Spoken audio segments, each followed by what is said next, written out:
2 Coríntios, capítulo 9. A oferta para os irmãos em Jerusalém. Na verdade, quanto a esse serviço ao povo santo, não preciso lhes escrever. Sei quanto estão ansiosos para ajudar e expressei às igrejas da Macedônia meu orgulho de que vocês, na Acaia, estão prontos para enviar uma oferta desde o ano passado. De fato, foi sua dedicação que incentivou muitos a também contribuir. Ainda assim, envio esses irmãos para me certificar de que vocês estão preparados, como tenho dito a eles. Não quero elogiar vocês sem razão. Que vexame seria para nós e ainda mais para vocês, se alguns macedônios chegassem comigo e descobrissem que vocês não estão preparados, depois de tudo o que eu disse a eles. Portanto, considerei apropriado enviar esses irmãos antes de mim.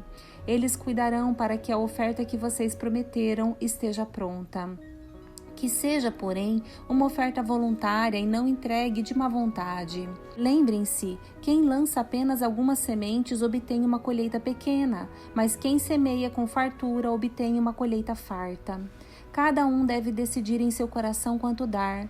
Não contribuam com relutância ou por obrigação, pois Deus ama quem dá com alegria. Deus é capaz de lhes conceder todo tipo de bênçãos, para que, em todo o tempo, vocês tenham tudo de que precisam, e muito mais ainda para repartir com outros, como dizem as Escrituras. Compartilha generosamente com os necessitados, seus atos de justiça serão lembrados para sempre. Pois é Deus quem supre a semente para o que semeia, e depois o pão para seu alimento. Da mesma forma, Ele proverá e multiplicará sua semente e produzirá por meio de vocês muitos frutos de justiça. Em tudo vocês serão enriquecidos a fim de que possam ser sempre generosos. E quando levarmos sua oferta para aqueles que precisam dela, eles darão graças a Deus. Logo, duas coisas boas resultarão desse ministério de auxílio. As necessidades do povo santo serão supridas e eles expressarão com alegria sua gratidão a Deus. Como resultado do serviço de vocês, eles darão glória a Deus, pois sua generosidade com eles e com todos os que creem mostrará que vocês são obedientes às boas novas de Cristo. E eles orarão por vocês com profundo afeto, por causa da graça transbordante que Deus concedeu a vocês. Graças a Deus por essa dádiva tão maravilhosa que nem as palavras conseguem expressar. 2 Coríntios, capítulo 10. Paulo defende sua autoridade. Agora eu, Paulo, apelo a vocês com a mansidão e a bondade de Cristo, mesmo ciente de que vocês me consideram fraco pessoalmente e duro apenas à distância quando lhes escrevo. Pois bem, suplico-lhes que, quando eu for visitá-los, não precise ser duro com aqueles que pensam que agimos segundo motivações humanas. Embora sejamos humanos, não lutamos conforme os padrões humanos. Usamos as armas poderosas de Deus e não as armas do mundo, para derrubar as fortalezas do raciocínio humano e acabar com os falsos argumentos. Destruímos todas as opiniões arrogantes que impedem as pessoas de conhecer a Deus. Levamos cativo todo pensamento rebelde e o ensinamos a obedecer a Cristo. E depois que vocês se tornarem inteiramente obedientes, estaremos prontos para punir todos que insistirem em desobedecer. Vocês se preocupam apenas com o que é aparente. Aqueles que afirmam pertencer a Cristo devem reconhecer que pertencemos a Cristo, tanto quanto eles. Pode parecer que estou me orgulhando além do que deveria da autoridade que o Senhor nos deu, mas nossa autoridade visa edificar vocês e não destruí-los. Portanto, não me envergonharei de usá-la. Não é minha intenção assustar vocês com minhas cartas, pois alguns dizem, as cartas de Paulo são exigentes e enérgicas, mas em pessoa ele é fraco e seus discursos de nada valem. Essa gente deveria perceber que, quando estivermos presentes em pessoa, nossas ações serão tão enérgicas quanto aquilo que dizemos à distância em nossas cartas. Não nos atreveríamos a nos classificar como esses indivíduos, nem a nos comparar com eles, que se julgam tão importantes. Ao se compararem apenas uns com os outros, usando a si mesmos como medida, só mostram como são ignorantes. Não nos orgulharemos do que se fez fora de nosso campo de autoridade. Antes, nos orgulharemos apenas do que aconteceu dentro dos limites da obra que Deus nos confiou, que inclui nosso trabalho com vocês. Quando afirmamos ter autoridade sobre vocês, não ultrapassamos esses limites, pois fomos os primeiros a chegar até vocês com as boas novas de Cristo. Também não nos orgulhamos do trabalho realizado por outros, nem assumimos o crédito por ele. Pelo contrário, esperamos que sua fé cresça de tal modo que se ampliem os limites de nosso trabalho entre vocês. Então, poderemos anunciar as boas novas em outros lugares, para além de sua região, onde ninguém esteja trabalhando. Assim, ninguém pensará que estamos nos orgulhando do trabalho feito em território dos outros. Como dizem as Escrituras, quem quiser orgulhar-se, orgulhe-se somente no Senhor. Quando alguém elogia a si mesmo, esse elogio não tem valor algum. O importante mesmo é ser aprovado pelo Senhor. 2 Coríntios, capítulo 11. Paulo e os falsos apóstolos. Espero que vocês suportem um pouco mais de minha insensatez. Por favor, continuem a ser pacientes comigo, pois o cuidado que tenho com vocês vem do próprio Deus. Eu os prometi como noiva pura a um único marido, Cristo. No entanto, temo que sua devoção pura e completa a Cristo seja corrompida de algum modo, como Eva foi enganada pela astúcia da serpente.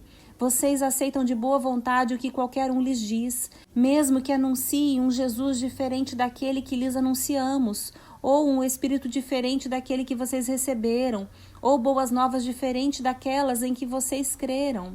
Contudo, não me considero em nada inferior aos tais superapóstolos que ensinam essas coisas. Posso não ter a técnica de um grande orador, mas não me falta conhecimento. Deixamos isso bem claro a vocês de todas as formas possíveis. Será que fiz mal quando me humilhei e os honrei anunciando-lhes as boas novas de Deus sem esperar nada em troca? Para servir vocês sem lhes ser pesado, tomei contribuições de outras igrejas que eram mais pobres que vocês. E quando estive com vocês e não tinha o suficiente para me sustentar, não fui um peso para ninguém, pois os irmãos que vieram da Macedônia trouxeram tudo de que eu precisava. Nunca fui um peso para vocês e nunca serei. Tão certo como a verdade de Cristo está em mim, ninguém em toda a Acaia jamais me impedirá de me orgulhar disso. Por quê? Porque não os amo? Deus sabe quanto os amo. Assim, continuarei a fazer o que sempre tenho feito. Com isso, frustrarei aqueles que procuram uma oportunidade de se orgulhar de realizar um trabalho como o nosso. Esses indivíduos são falsos apóstolos, obreiros enganosos disfarçados de apóstolos de Cristo. Mas não me surpreendo. Até mesmo Satanás se disfarça de anjo de luz. Portanto, não é de admirar que seus servos também finjam ser servos da justiça. No fim, receberão o castigo que suas obras merecem. As muitas provações de Paulo. Volto a dizer, não pensem que sou insensato, mas se o fizerem, aceitem-me como insensato, para que eu também me orgulhe um pouco. Não expresso esse meu orgulho como algo que vem do Senhor, mas como um insensato o faria. Uma vez que outros se orgulham de suas realizações humanas, farei o mesmo. Afinal, vocês se consideram sábios, mas suportam de boa vontade os insensatos.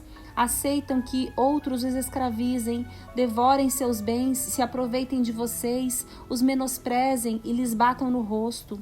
Envergonho-me de dizer que fomos fracos demais para agir desse modo. Em qualquer coisa que eles se atrevam a se orgulhar, mais uma vez falo como insensato. Eu também me atrevo. Eles são hebreus? Eu também sou. São israelitas? Eu também sou. São descendentes de Abraão? Eu também sou. São servos de Cristo? Sei que dou a impressão de estar louco, mas digo que tenho servido muito mais.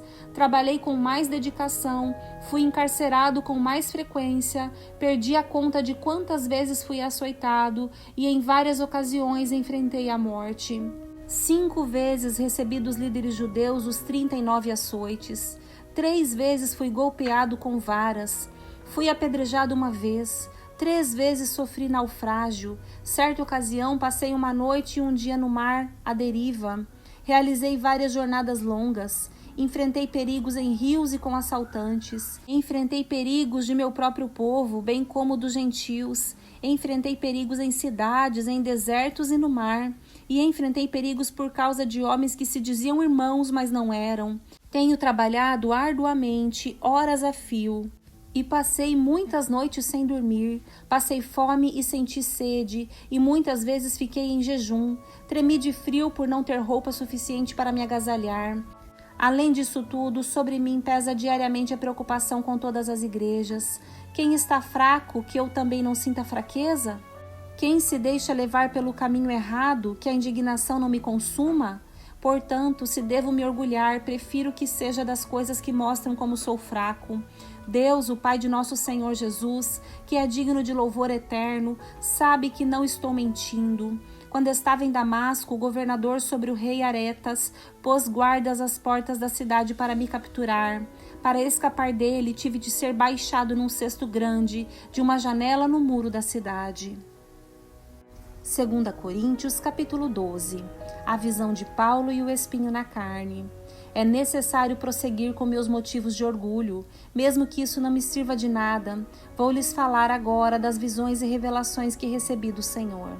Conheço um homem em Cristo que, há 14 anos, foi arrebatado ao terceiro céu.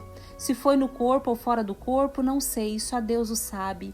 Sim, somente Deus sabe se foi no corpo ou fora do corpo, mas eu sei que tal homem foi arrebatado ao paraíso e ouviu coisas tão maravilhosas que não podem ser expressas em palavras, coisas que a nenhum homem é permitido relatar. Da experiência desse homem, eu teria razão de me orgulhar, mas não o farei. Na verdade, minhas fraquezas são minha única razão de orgulho. Se quisesse me orgulhar, não seria insensato de fazê-lo, pois estaria dizendo a verdade. Mas não o farei, pois não quero que ninguém me dê crédito além do que pode ver em minha vida ou ouvir em minha mensagem, ainda que eu tenha recebido revelações tão maravilhosas. Portanto, para evitar que eu me tornasse arrogante, foi-me dado um espinho na carne, um mensageiro de Satanás para me atormentar e impedir qualquer arrogância. Em 3 ocasiões, supliquei ao Senhor que o removesse, mas ele disse: minha graça é tudo de que você precisa. Meu poder opera melhor na fraqueza. Portanto, agora fico feliz de me orgulhar de minhas fraquezas, para que o poder de Deus opere por meu intermédio. Por isso aceito com prazer fraquezas e insultos, privações, perseguições e aflições que sofro por Cristo, pois quando sou fraco, então é que sou forte. A preocupação de Paulo com os coríntios. Vocês me obrigaram a agir como insensato. Vocês é que deveriam me elogiar, pois, embora eu nada seja, não sou inferior a esses superapóstolos. Quando estive com vocês, certamente dei provas de que sou apóstolo, pois com grande paciência realizei sinais, maravilhas e milagres entre vocês. A única coisa que não fiz e que faço nas outras igrejas foi me tornar um peso para vocês. Perdoe-me por essa injustiça. Agora irei visitá-los pela 3ª vez e não serei um peso para vocês. Não quero seus bens, quero vocês. Afinal, os filhos não ajuntam riquezas para os pais. Ao contrário, são os pais que ajuntam riquezas para os filhos. Por vocês, de boa vontade, me desgastarei e gastarei tudo o que tenho, embora pareça que, quanto mais eu os ame, menos vocês me amam. Talvez reconheçam que não fui um peso para vocês, mas pensem que, mesmo assim, fui astuto e usei de artimanhas para tirar proveito de vocês. Mas como? Algum dos homens que lhe enviei se aproveitou de vocês? Quando insisti com Tito para que fosse visitá-los e enviei com ele outro irmão, por acaso Tito os explorou? Não temos nós o mesmo espírito e andamos nos passos um do outro, agindo do mesmo modo? Talvez vocês pensem que estamos apresentando desculpas. Não é verdade. Dizemos tais coisas como servos de Cristo, tendo Deus como testemunha. Tudo o que fazemos, amados, é para fortalecê-los, pois temo que, ao visitá-los, não goste daquilo que encontrarei e vocês não gostem de minha reação. Temo que encontre brigas, inveja, ira, egoísmo, calúnia, intrigas, arrogância e desordem. Sim, temo que, ao visitá-los outra vez, Deus me humilhe diante de vocês e eu venha a me entristecer, porque muitos de vocês não abandonaram os pecados que cometiam no passado e não se arrependeram de sua impureza, sua imoralidade sexual e seu anseio por prazeres sensuais. 2 Coríntios, capítulo 13. Conselhos finais de Paulo. Esta é a 3ª vez que irei visitá-los. Os fatos a respeito de cada caso devem ser confirmados pelo depoimento de 2 ou 3 testemunhas. Em minha segunda visita, já adverti aqueles que estavam em pecado. Agora, como naquela ocasião, volto a adverti-los e também os demais de que, da próxima vez, não os pouparei. Eu lhes darei todas as provas de que desejarem, de que Cristo fala por meu intermédio. Ele não é fraco ao tratar com vocês, ao contrário, é poderoso entre vocês. Embora ele tenha sido crucificado em fraqueza, agora vive pelo poder de Deus. Nós também somos fracos como Cristo foi, mas quando tratarmos com vocês, estaremos vivos com ele e teremos o poder de Deus. Examinem a si mesmos, verifiquem se estão praticando o que afirmam crer. Assim poderão ser aprovados. Certamente sabem que Jesus Cristo está entre vocês. Do contrário, já foram reprovados. Minha expectativa é que, uma vez que se examinarem, reconheçam que não fomos reprovados. Oramos a Deus para que vocês não façam o que é mal, não para que pareça que fomos aprovados em nosso serviço, mas para que façam o que é certo, mesmo que pareça que fomos reprovados ao repreendê-los. Pois não podemos resistir à verdade, mas devemos sempre defendê-la. Ficamos alegres quando estamos fracos, se isso ajudar a mostrar que, na realidade, vocês estão fortes. Oramos para que sejam restaurados. Escrevo-lhes essas coisas antes de visitá-los, na esperança de que, ao chegar, não precise tratá-los severamente. Meu desejo é usar a autoridade que o Senhor me deu para fortalecê-los e não para destruí-los. Saudações finais de Paulo. Irmãos, encerro minha carta com estas últimas palavras. Alegrem-se, cresçam até alcançar a maturidade, encorajem-se mutuamente. Vivam em harmonia e paz, então o Deus de amor e paz estará com vocês. Saúdem uns aos outros com beijo santo. Todo o povo santo lhes envia saudações. Que a graça do Senhor Jesus Cristo, o amor de Deus e a comunhão do Espírito Santo sejam com todos vocês.